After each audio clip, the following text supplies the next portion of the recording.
Uh-oh.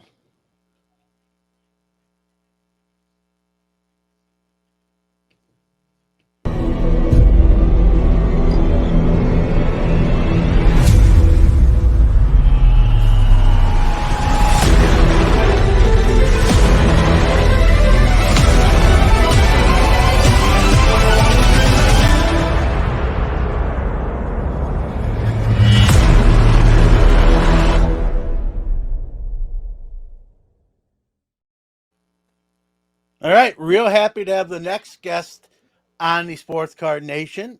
He's another gentleman that probably doesn't need an introduction, but I'll give him one just the same. Sports Card Investor Geoff Wilson. Welcome to Sports Card Nation. Hey, John. Thank you. Excited to be here talking to you today. I appreciate it. You do a Well, lot of good work. You do a lot of good work on your podcast. I know you've been doing it for a long time, and I appreciate you having me on. another way of saying I'm old. I get it, but you're right. But all joking aside, I appreciate you saying that, and coming from you, even more so. So, sports card investor. I mean, huge. I mean, there's not many people who don't know what you're doing, and that's that can be a double-edged sword, right? You get I've said this on my show. I think probably the most polarizing person in the hobby. I think you've taken that title from Gary Vaynerchuk, as he kind of did a little bit less, in with hobby stuff. He was a little bit more, and then he kind of took a step back. I think you've taken that belt, and with that, comes, I hate to say it, a lot of hate. There's a lot of that part of that segment of the hobby. How do you deal with some of that? There is. It's fun. It's funny that I'm the most controversial person. Based on the comments on some of my episodes and that type of thing. I think you're probably right. However, I don't know. Like honestly, in my real life, outside of doing all the content and everything, like I think I'm a pretty relaxed, good humored guy. So I find I find it a little bit entertaining that some people have kind of classified me as a bit of a villain, but I understand it. Like I get it. There's people that don't like me for various reasons, and certain, some of those opinions I can respect and appreciate. Like, one group that seems to not necessarily be particularly fond of me are hardcore collectors that have been in the hobby for many years, and they have seen the prices of cards and wax driven up, and they've seen the availability of wax dry up because of lots of flippers and investors and that type of thing who have flooded into the market. And hey, I get it. Like I can understand from their perspective that would be upsetting. And I get it. Like I don't I understand if they're upset with me for that reason. And it is true that has happened. It's no doubt. We've seen product get in short supply. We've seen prices go up. It has settled back down some over the last 6 months. And hopefully we're getting towards a little bit more of an environment where the collectors and the investors can be there together. I think we're getting there. I think some of the people who were strictly in it for the money, who were just flipping cards, and cards were really not something they cared about at all. I think a lot of those people filtered out after the market started to really fall back, in March, April, May, June of last year, after it had an incredible rise in January and February. I think a lot of flippers got left kind of holding the bag in January and February when they were flipping cards to each other. Prices were getting astronomical very quickly, and then there was no one else for them to flip the card to, because no other flipper was willing to pay that price, and certainly no collectors were willing to pay that price. So then prices settled back down. I think a lot of flippers left the market. I think a lot of them are over in NFTs right now, and you're seeing similar type of price escalation activity happening in NFTs. And I'm a fan of NFTs. We can talk about that later, but there's definitely some of that bubble like behavior happening within the NFT world right now. And I think it's a lot of the people that were in sports cards last January and February. And I think the hobby's probably stronger now today. That's got more of a solid collector base, a larger collector base than it's ever had before. And I think you have more longer term type investors, less of the people that are just purely flipping for profit and nothing else. So anyway, I understand the collector group, being somewhat upset with me. And then there's other groups that throw heat my direction. I have come to understand and recognize and appreciate that if you're doing something well and you're building up a big audience, there's going to be some of that comes along with it. And I was telling I was talking to another big content creator in the hobby. I won't mention his name, but him and I were having a conversation recently because he was getting attacked by one of the, by some of these, attack YouTubes and that type of thing that have popped up recently.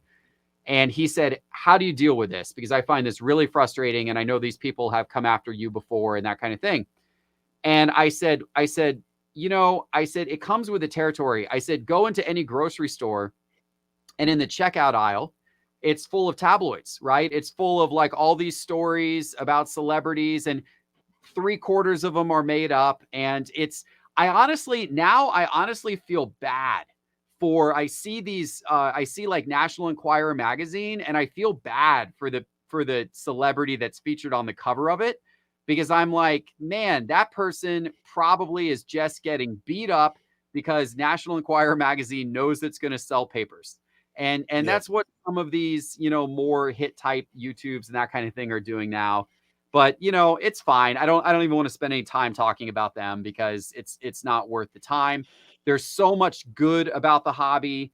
There's so much, that little bit of bad does not outweigh the unbelievable amount of good. And there's so many great people in the hobby, and those loud negative voices represent less than 1%. And I can tell you, I have made so many friends and met so many incredible people on this journey through the hobby that the hobby is just wonderful. And it's the wonderful side of the hobby that needs to be celebrated. Yeah, I agree, and like you said, the good and the great outweigh the bad and the negative. Like you said, probably like 99% to one. But it's like the news, right? People want to gravitate to some of that negative stuff. It's I call it the train, the car wreck, folks that slow down and want to see what that's all about. I think, and I agree with you. You just did a YouTube video where you talked about it. Go, for those that haven't seen it, go check it out. Like I told you before we even started recording, I watched it and was doing a lot of nodding yes as you were hitting some of your points. And I think it comes, and we'll move on, but I just want to see if you agree. I think a lot of it comes, and I think you touched on this, Geoff, a lot of it comes from maybe places of jealousy. I wish I was getting that sort of response. I wish I was getting that views, those subscribers, those likes. And rather than just work harder and try to be better, like inwardly, it's just easier to take maybe some pot shots at somebody. That's just the easy way to go. So I think it comes from a place of jealousy. I mean, you agree with that?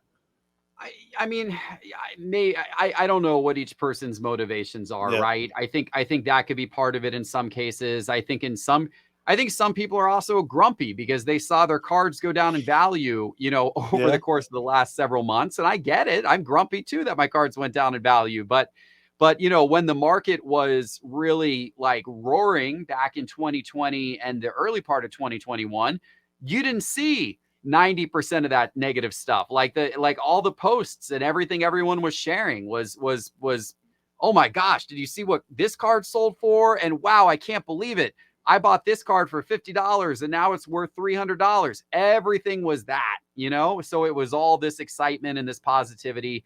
And now that prices have settled down and some people have left, the hobby and everything like that. Now I, maybe some people are feeling a little grumpy, and they have Yeah. to, they're not in as good of a mood as they used to be.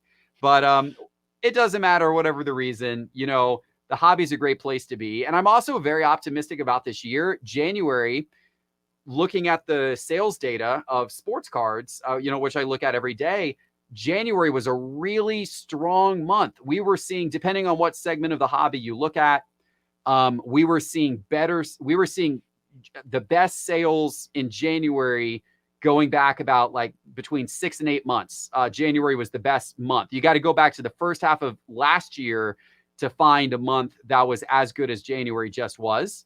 So that's a really positive sign. And so I think, I think hopefully this will be a good year, but hopefully it will be a year where there is steady, sustainable growth, where you don't have a crazy spike that's caused by, FOMO, fear of missing out, and flippers flooding back in. Hopefully it's sustainable, steady growth.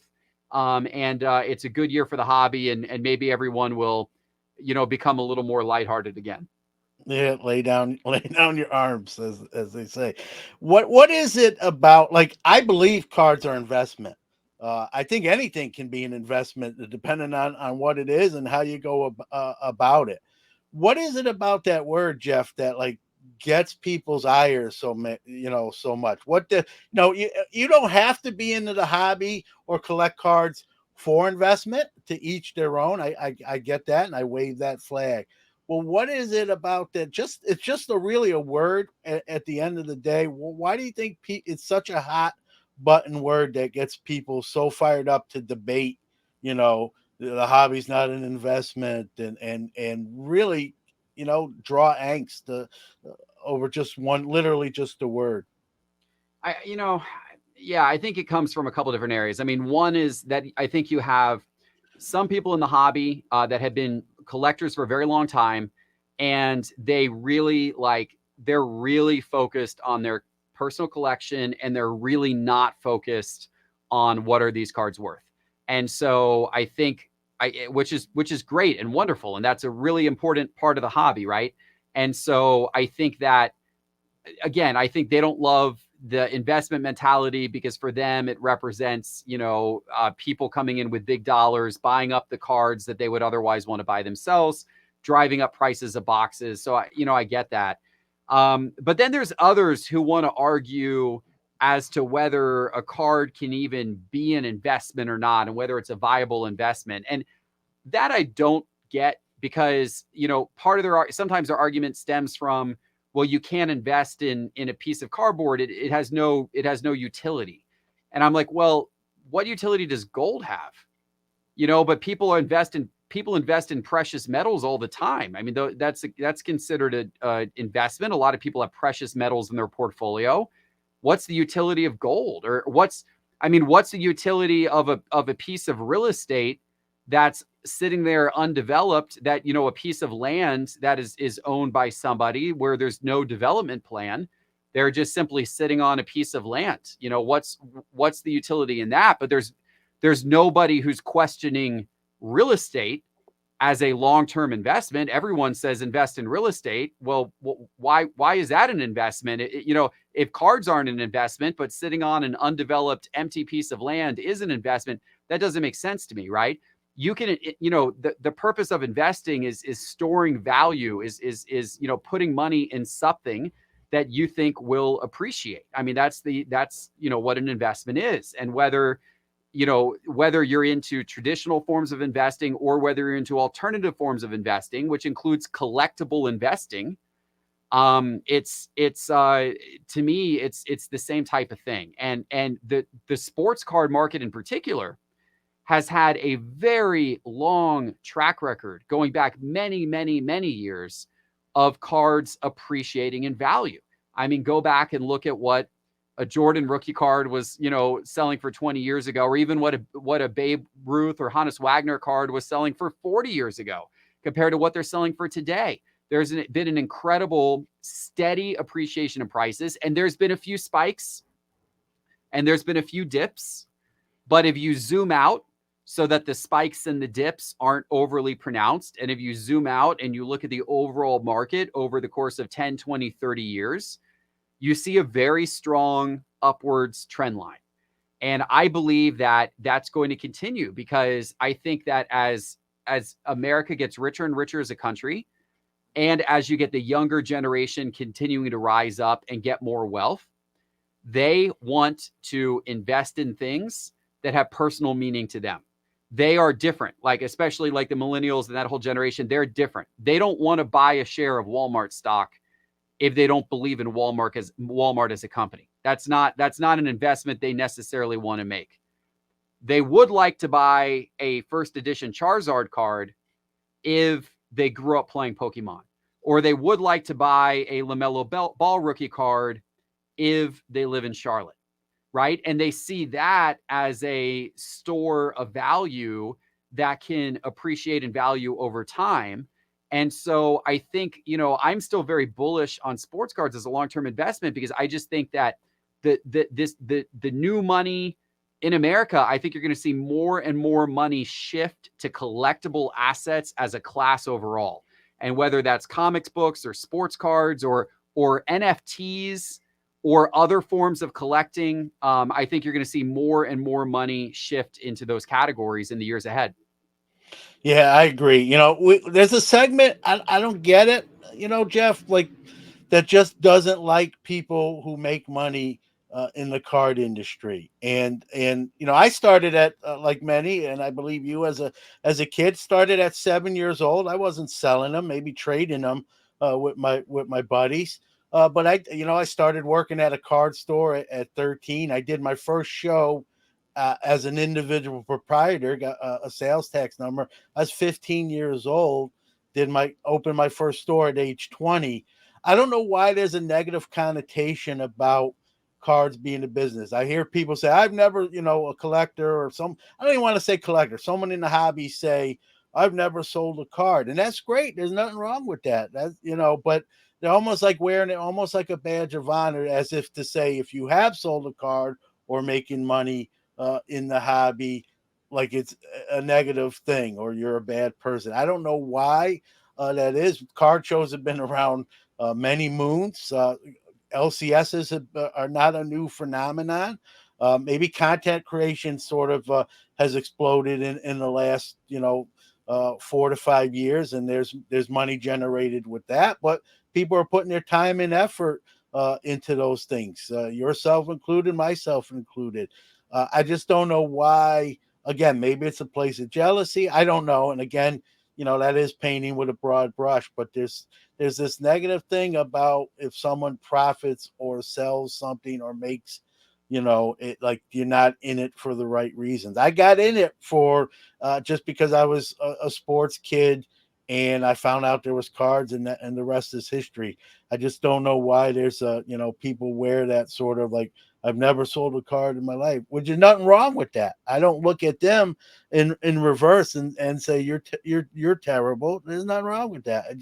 I don't know why we have to pick sides almost. You know Yeah, what I I don't mean? either. You can be a collector and an investor at the same time. I'm a collector and an investor. I have a giant collection of Florida Gator cards. I have a giant collection of Tim Tebow cards, and I guarantee I'm not buying Tim Tebow cards for the investment, because he's never going to see any type of field or diamond again. But I like collecting Tim Tebow cards.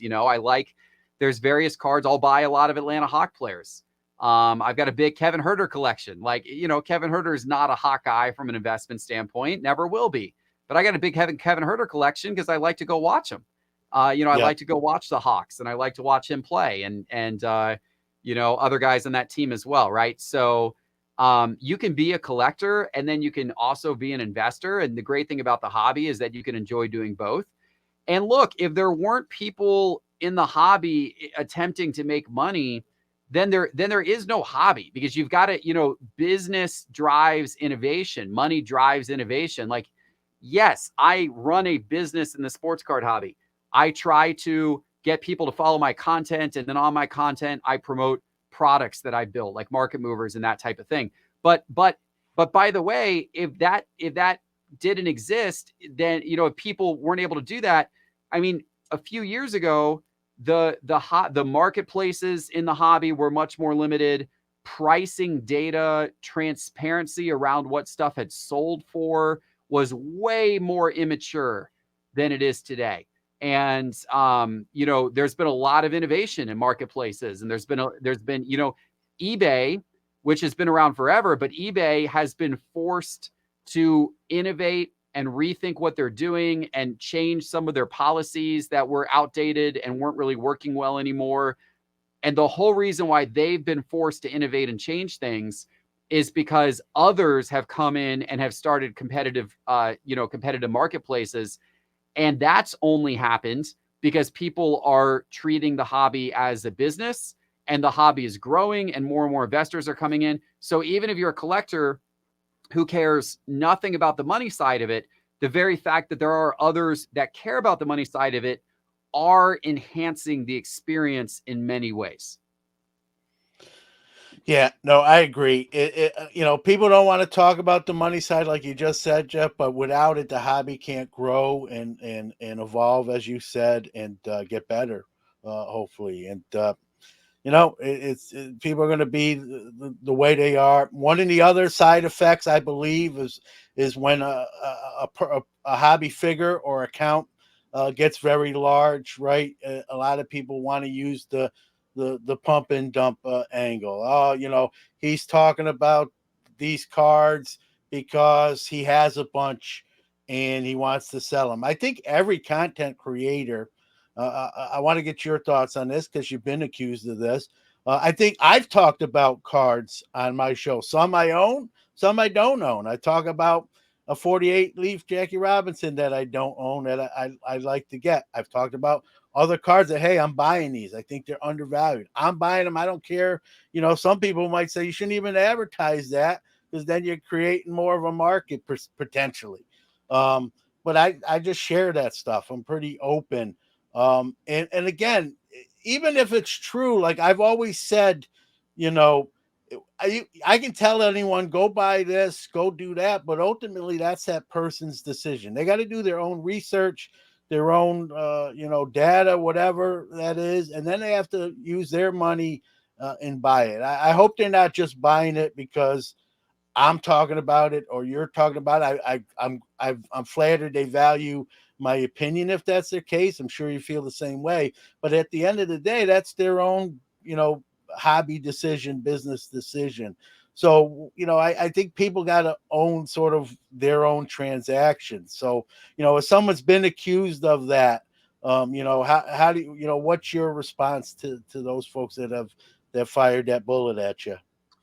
Yeah, well, I mean, first of all, it doesn't really make any sense because the people, like, if somebody thinks I'm pumping up a card so that I could then, go sell a card out of my collection, the economics of that, like the fact that, like, okay, I could tell everybody to go buy this card and then go sell how many am I going to be able to sell realistically on eBay? Like 5 cards or 10 cards before people start to notice some crazy suspicious pattern, or before I flooded the market with this person's cards. Okay, great. So maybe I can sell 10 cards on eBay after I pumped a guy up. How much am I going to make on each of those cards? Like, what, they're higher end cards. Maybe the market, maybe people will pay an extra couple $100. So a big successful pump and dump is going to be what? A couple grand, maybe, in best case scenario, that kind of thing is going to happen. If people think that I'm like in it for a couple $1,000, and that's like, they're missing the point of what I'm doing. Like, I build out a team of 25 employees, and we're trying to create really cutting edge data products. We're trying to create all kinds of tools and products to make the hobby experience better for everybody. We're working hard on creating really great content, and like that, a couple $1,000 is not even a blip on our profit and loss statement. And it would be so dumb for me to risk my reputation and the reputation of all my employees and the company that I build up over the potential of doing something like that. So absolutely not. I've never, ever done that before. I will never, ever do it. It would be insane for me to do it. And for most of these content creators, it would be insane for them to do it because they've all got, whether it's Gary Vee or Ryan Card Collector 2, who's got a great store, or whoever it is, Comeback Card Investor, who's doing a lot of coaching and other business ventures. Like, all these guys who are in this, they're all doing more things than just simply, having a YouTube show and trying to profit off of, like, whatever they're talking about in the YouTube show. And then that's it. Right. So like I don't even think it's a thing that is even really possible, or certainly not feasible or reasonable for any of these content creators to do.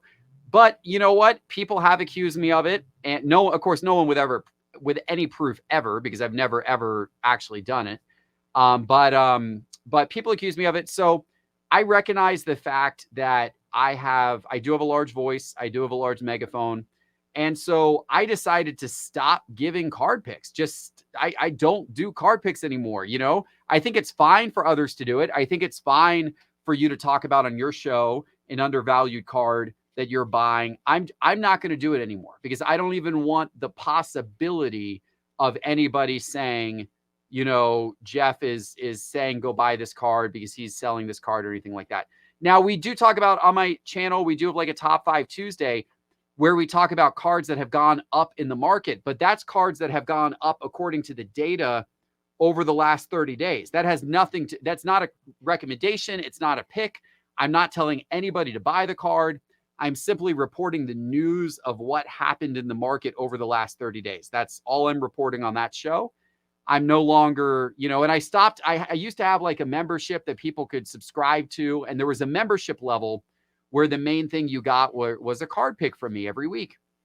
I killed that off 6 months after I started it. I killed it off way back in October of 2020. So almost a year and a half ago, I killed that off because I saw pretty quickly that a lot of people were coming into the hobby new, and they were very, very eager to get that pick every week, and they were not doing their own homework, and they were not doing their own research, and they were taking what I suggested and just immediately acting on it without any thought on their own. And I said, you know what, that's not great, because I'm not going to be right all the time. And I wasn't right all the time. I made some really good picks and I made some really bad picks. And I wanted to provide my opinion and my suggestion. And then I wanted people to critically look at it and decide if they thought that I was right or wrong. But unfortunately, some people weren't, and they were just kind of taking everything I said as gospel. So I stopped. I stopped that a year and a half ago. And, to this day, people still say, oh, you sell card picks and you're pumping the market. I'm like, dude, I haven't sold card picks in a year and a half. And I have never once attempted to pump the market, and then sell a card or anything of that nature. So, hopefully over time that will fade. And hopefully over time people will understand that that's not really what any of these content creators are doing, because it frankly isn't even viable. Yeah, and here's the thing. Besides being a creator, I like to listen to other shows and content. I want the host or whoever's on that show to give their opinion. I don't want them to necessarily neuter. Like, that's easy to like. I want someone's opinion. Now, I may not agree with everything I hear, but that's the thing. That's where I'm going with this, Geoff. Is like the onus is on the person. You can say your opinion. Hey, I think this card's undervalued. I think this card's overvalued. At the end of the day, it's on to that person. Whatever decision that person makes, they have to own that. It's not your fault or my fault or any other content creator's fault. If we share our opinion, that's our opinion. If people, email me or DM me, hey, I think you're wrong here, or I think you're right here, and sometimes they're wrong when they say I'm wrong. Sometimes they're right when they say I'm wrong. And I think we have, it's great to get outside voices, opinions, but at the end of the day, like you said, you got to do your own research and make those decisions. There are people, like you pointed out, that don't. But how is that anyone's fault if they don't do it? You know what I mean? That's really the onus got to fall back on them. I think it's just easy to blame. It's kind of the blame the gun or blame the gun or blame the person firing the gun. And Yeah. I'm going to blame the person who makes the business decision, not so much because if I tell someone, hey, jump off that bridge into the lake, and they do it. I mean, probably shouldn't tell. That's not a great analogy, but again, they have to make that decision themselves. I hope most people would say, I'm not doing that. That's dumb, or so with cards, I hope people do. It's great to get outside opinions and people who are looking at analytics, or maybe in my case, just have just a lot of experience for the 2 cents that might be work. But at the end of the day, you gotta make that call yourself. And if it works out, good. And if it doesn't, you can't blame someone who gave you out, their opinion. You followed up on it. You have to kind of own that yourself. I think it's just the easy way to point finger at somebody and say, see, it's your fault. Yep. Whether I listen to you or anyone else, any car. I said this, when we were at Dr. Beckett's dinner there in Dallas. I said it during that segment. I'm like, I bought a lot of cards in the 30 something years I've been doing this. I've never bought one because someone else told me to do it. Now I may have taken that into consideration, but when I did make a purchase, it was my decision at the end of the day, or whenever that purchase was made. And that's how I feel. You can say do this, do that. I'm gonna do. If I do it, it's because I agree, not because I just do it blindly. And I believe that. So I defend that kind of stuff. The content creators as one, and I would defend, even if I wasn't a content creator, I would still defend the content creator in that case. You're just giving your opinion. It's not even a hobby thing. People give their opinions on any kind of shows and content TV shows. At the end of the day, what we buy or the decision we make are our own. We have to live and die by them both, good and bad. So, to each their own. But I'm very strong on that. I know you said you've pulled some of that content to be sort of even more transparent, but like, I still think, like, everyone's entitled to their opinion. What people do with it is on them after that. So you mentioned NFTs. I'm kind of the old man on the porch with these, Jeff. If I can't hold it, hand it to you, see it, touch it. I don't really want, I don't want to have anything to do with it. But listen, I'm also honest to the point that they're a huge thing. Why the rise of these? Like, what are your thoughts? I know I'm older than you, so I'll wear that old man on the porch badge. But like, to me, if it can't be something I have in my hand, like, it's just a picture, whether it's a digital picture or something on a screen. But yet, I mean, they're just widely popular. They've rose. I guess my question to you is why the rise, and do you see this long term sustaining that level? Yeah, well, so yeah, great question, right? And so I like NFTs overall. I do think that, so first of all, I love physical cards, and so also getting into NFTs in no way takes away from the fact that I love physical cards. And some people think it's an either or, like either you're collecting the digital stuff or you're collecting the physical stuff. It's not an either or. It can be both. And I collect the physical stuff primarily, but the digital stuff I think is going to play a very important role in the future. And you can see, like, Panini obviously has their blockchain project, the Panini NFT blockchain. You've got Topps Digital. Of course, you had NBA Top Shot, and now the NFL has their own version of NBA Top Shot, as does UFC. There's a soccer, one out there as well called So Rare. So there's a lot of NFT projects in the sports collecting space. And I think that over time, these projects are going to get more and more relevant, and they're going to gain popularity. And I think that, I mean, and if you don't think that, then you're not paying attention to the sales numbers, because Panini blockchain has been increasing. They've seen quite a bit of growth over the last few months in interest in their Panini, blockchain NFTs. I've met some people that have invested tons of money, and they're doing a lot of collecting of Panini digital. So it's out there and it's happening.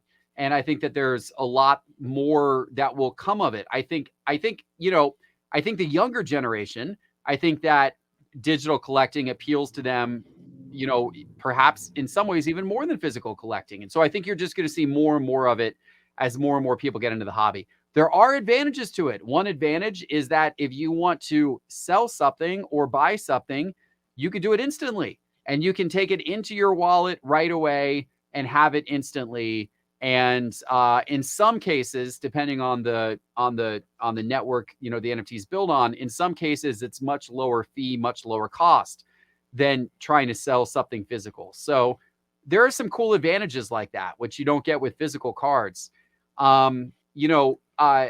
I think so. I do think that there's a little bit of a hype bubble around NFTs right now, like there was a hype bubble around sports cards last January and February.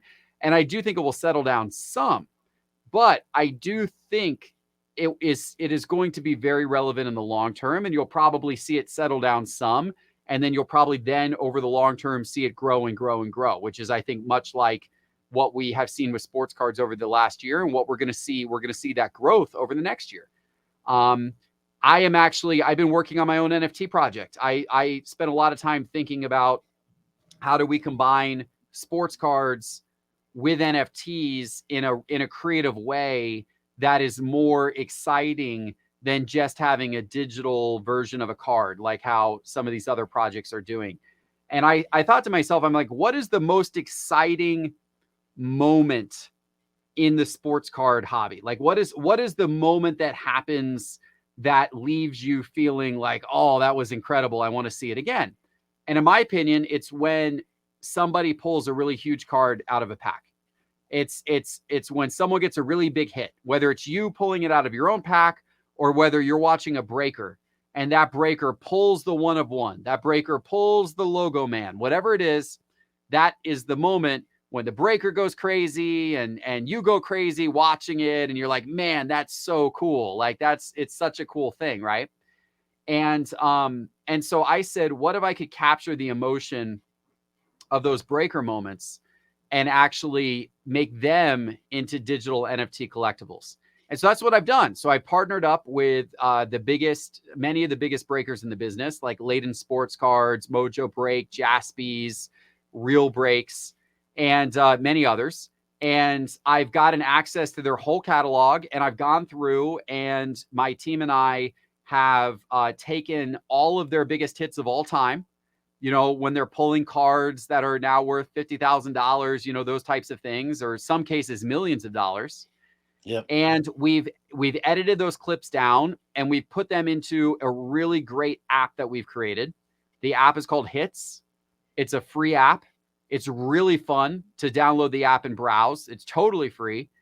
You can just search for Hits Card Breaker in the App Store on your device, and you'll find the app if you search for Hits Card Breaker, and download it. And you can swipe through all these video moments. And it's a lot of fun. You can search by player. You can search by sport. So if you want to see all the best Luka pulls of all time or whatever, you can see them all in the Hits app. But then what we're doing is we're taking each moment from the app and we're minting each one of those moments as a one-of-one NFT. So of each of those big pulls in the Hits app, it will only ever be minted once as an NFT and only ever sold once. And our first batch of them is selling Tuesday on OpenSea, this upcoming Tuesday. So it's selling Tuesday, February the 15th, the day after Valentine's Day at 9 p.m. on OpenSea.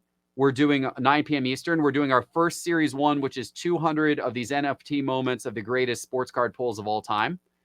And then, if that goes well, then we'll do future series of different pulls of different players and everything like that. And there's some utility that we give. Like if you buy one of these, you also get to join some special breaks that we're going to be doing for free.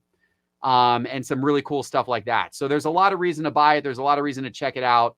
But it all starts by people downloading the Hits app in the App Store. And even if you're not interested in NFTs, it's a really fun thing to download the app and browse all these moments. Yeah, so someone can look at all those hits in video, and there's no charge for that, is what you're saying. Yeah, correct. There's no charge for that. So you can download the app. Yep. The app's free. You can watch the videos of all those moments, and it's free to enjoy. Yeah, and I mean, those videos, as you know, people love seeing those stuff come out of packs when they happen. It's funny. I bought a Jackie Robinson card that it's a game used jersey. It's part of his patch, and I found it. I bought it first, but I actually found the video of where it came out of just by happenstance. Just by happenstance. And that's just the cool thing to see, when you can kind of link those two things together. But like you said, I think people enjoy seeing those big hits come out. You don't see it; it's not commonplace, and just to see the reaction and the kind of stuff that gives you hope. Like, hey, someday maybe I'll hit something along those lines, if you will. So yeah, and I want one disclaimer too, Jeff. I want to add, while I may not be, and I've said this on my show before, but since we're talking about it, I want to reiterate it. While I might not be an FT guy, I understand the importance of them. I understand that many people are, and again, to each their own, hobby your way, sort of thing. I'm, just because I don't like it doesn't mean there's a lot of things that I don't like that are doing very well. So I do vintage cards. Some people don't like so whatever you like. It's just not my. I'm old school I'm probably more stubborn than right. To be honest with you, but it's just uh not my thing. The older I get, I'm sort of kind of locked in to what I know and what. But there are NFTs, and you mentioned like the utility. Those I know I will like better when there's something more than just a picture you look at on your phone. When there's, Yep. Tops is doing one with a Mantle 52 NFT, but there's an interview with David and the other Danny Mano that goes along with it and some other stuff. If it's an NFT with a utility, to me, that's even better because it's Yep. not just the picture that I can Google and screen capture and say, hey, here's my thing, or even a video. I think when there's something of substance that goes along with it, I'm a little more, I guess, accepting. Not that they need my stamp of approval, but I like those better than just the straightforward NFTs. You mentioned what you're going to do is going to have some utilities, special breaks, and that sort of thing. I like when there's an added value to it other than just a photo you can look at on your phone or computer screen.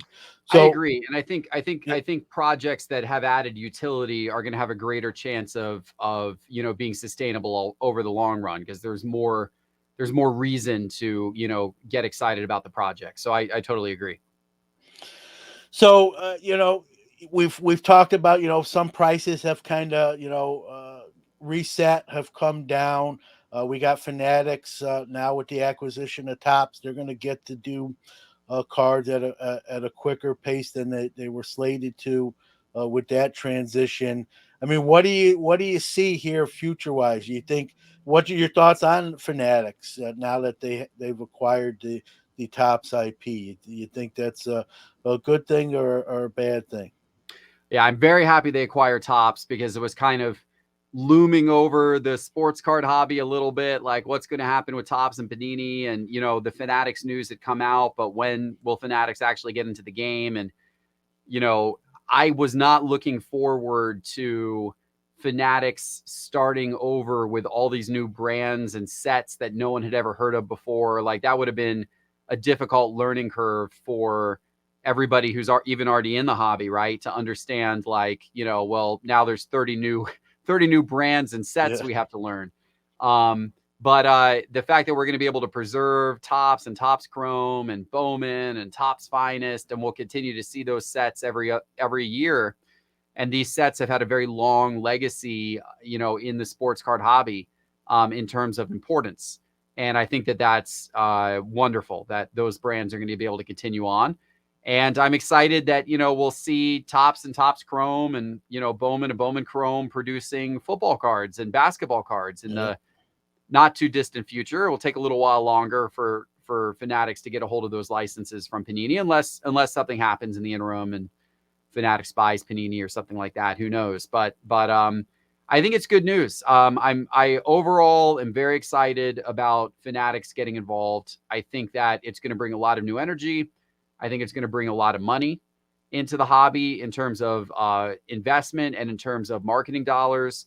Hopefully, they'll be able to continue to improve on the products that exist today and make those better. And I think it's going to get a lot more attention for cards. I think that especially since you've got the sports leagues that are involved in this new venture with Fanatics, they've got motivation to incorporate sports cards into their television broadcasts and, that type of thing. And I think we're going to see more exposure to cards and the card hobby in the upcoming years under Fanatics leadership than we've ever seen before. And I think that as a collector and an investor, I find that to be a really exciting thing. Yeah, piggybacking off that too, Jeff. I'm a big kids in the hobby, starting as a 7-year-old kid many moons ago. I know you and your son, obviously collect cards and enjoying the hobby. I know kids in the hobby are a big platform for you as well. It is for me. What would you? I mean, if you had the magic wand, or you had Fanatics on the line, and they listen to some of this stuff, what would you suggest maybe to continue to be more appealing, to to bring kids into the hobby and keep kids in the hobby so they become obviously adults in the hobby. I started at 7, and I'm going to be honest with you, if I didn't start at 7, I probably wouldn't be in the hobby now, and I don't lose sight of that. So what advice, what would you say to any card company? I'm using Fanatics because they have the majority of the licensing, but to maybe do a better job in that department. I think there needs to be a clear differentiation between sets. I think it needs to be clear what sets are, targeted at investors, what sets are targeted at kids, that type of thing. I think print runs need to be disclosed as well, because by disclosing print runs of every single card, we need to know how many of every single card has been printed. And that right there will inform the market as to what the sets are that are your more rare investor sets and what sets are the more common kid sets. I think or I shouldn't even say just kid sets, but what sets are more common for anybody who enjoys collecting but doesn't want to, pay some exorbitant price for a box of cards. I think that they should take certain sets and print them in heavy supply. And those sets can be the ones that you can find in retail stores, and they should always be available in retail stores. And you should be able to get, and kids should be able to get their hands on those sets, and they should be able to build collections, and it should be inexpensive for them to do so. There can still be some hit cards. There can still be some super short print type cards in those sets, but I think you just make a lot of that product available, and you tell everybody, hey, here's the print runs. We're printing, a 500,000 of every single base card in that set, because it's a widely printed set and we want it to be available to everybody everywhere and inexpensive. Then I think you take certain sets and you say, okay, this one's going to be a little bit more of a chase set. We're going to keep print runs down on this set. We're going to make less boxes, less cards per box. Boxes are going to be a little more expensive. This is not an entry-level set. It's not a set for kids. The prices are going to get up there a little bit, but here's all the print runs and here's everything you need to know. And then maybe there's of course the high end. Maybe there's, the sets that are very short printed that have the RPAs and all that kind of stuff in it, right? So I think you've got to have that segmentation of sets. You've got to disclose print runs, and you got to have a clear vision for what each set is and why. Like, here is why this set exists. Here's who it is appealing to specifically. It's appealing to this demographic, this audience, and that information is known. It's disclosed. So it's just very clear to everybody what they should and shouldn't be chasing. The thing I've talked about on my show, we just recently did a special panel with some young content creators in the hobby. I'd like to see these companies even have like a kids committee, like a panel where they meet whatever they determine, once a month, once a week, quarterly, and just talk to the kids in the hobby, like kind of boots on the ground. Hey, male and female. Hey, what do you want to see? What do you think? Give us some ideas. Kind of build those relationships. Not that 10 kids speak for everybody, but get sort of their point of view directly. I think that would go a long way as well. What do you want to see? What don't you like? And maybe not be able to implement everything, but get their sort of take on what they're seeing at a ground level, and maybe make some decisions even based on that. Yeah, I think that would be a great idea as well. I think that would be awesome. More ways we can engage kids, the more the better. And the manufacturer should play a huge role in that. Yep. Well, one more question. I know you're a busy guy. Little funny hot button question. The nice thing is you don't really have to make this decision, but you do. You're in the tech sector, like you say, by day, and in the hobby sector by night. Although I don't think you're being. I think you do it in the daytime too. Uh, I do now. I do now for but sure. Geoff, and thankfully you don't have to make this decision. But if you only could do one, like if you only could pick one, what would you pick? You mean pick one between sports cards and tech? And yeah, Oh, okay.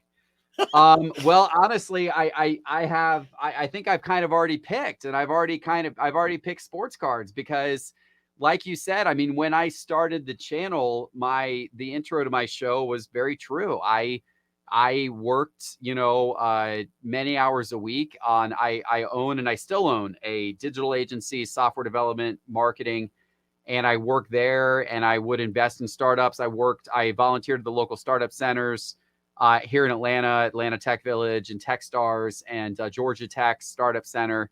And I would meet with startups and I'd invest in some of those startups that I thought had a lot of potential. And that's what I did every day. And then at nighttime, I would spend time on sports cards and I would buy and sell on eBay and I would, look around and watch content creators and all that kind of stuff. Right. And so I was frankly having so much fun with Sports Card Investor, and it was growing, obviously growing like crazy. Um, that about a year and a half ago or so, probably about a year and a half ago, I said, okay, you know what? I'm gonna do this. I'm gonna do the sports card thing full time. I'm gonna really make a run at it with Sports Card Investor. And I still do. I still invest in tech companies. I still run my agency. I still do other tech startup stuff often, but that's become a little bit more on the side, and the sports card thing has become more of my primary thing. So I kind of already picked, and my choice was sports cards, and I picked it because it's really fun to be able to do something you love and to be able to make money from it, to be able to combine a medium that you really love. I mean, I say in my tagline, profit from the hobby you love. And that's what I've done. But the fact that it is the hobby that I love and that I'm able to be part of it every single day while also building a business around it, to me, that's just the best of both worlds. So definitely choosing that. yep. And you don't have to. You can still do both. But I just thought I'd put you on the hot seat and ask you if you only could do one. But like you said, you've done that in the sense. Well, again, I appreciate you making some time for us here at Sports Car Nation.